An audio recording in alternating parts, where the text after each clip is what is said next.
of crime and the level of crime, the actual spendings could vary from category to category. So that concludes our presentation, and we'd certainly be happy to answer any questions. I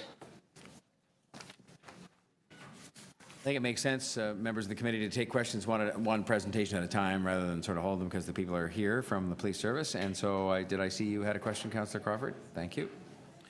Thank you, Mr. Mayor, and thank you very much for the presentation. Thank you for working incredibly well with us last year to achieve a 0%, and I'm hoping that we're going to be as successful when we're looking at 2% inefficiencies in this coming year.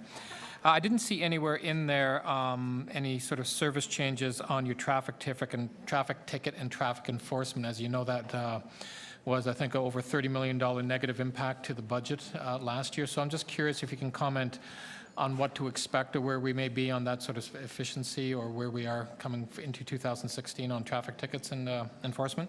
Yes, I think everybody's aware of the fact that our provincial offences tickets for speeding and other moving violations is down quite significantly in terms of enforcement.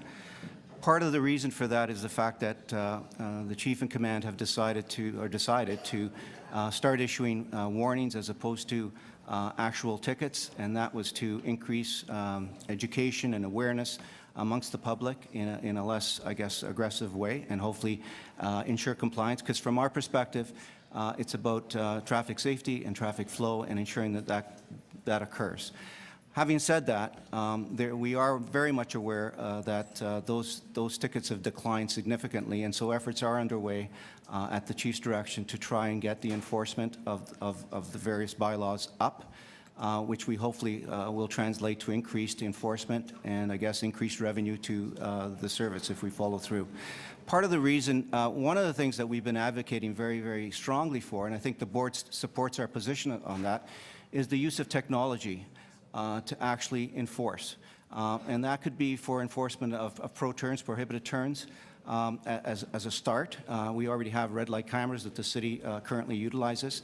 But certainly, part of the problem is that when one of our officers writes a tag or a ticket for a prohibited turn, he or she is actually contributing to the problem because they're parked behind the person that they gave the ticket to. If you take the human element out of the equation, basically you could enforce those laws and also avoid any overtime costs in terms of that officer having to attend court for that infraction. So the answer to your question is we're very much aware of it. Certainly we've been working with the CFO, Rob Rossini, and the court services people to try to address the problem. And I think we have an outstanding report that's due both to the board and to the city that the Chief is currently working on.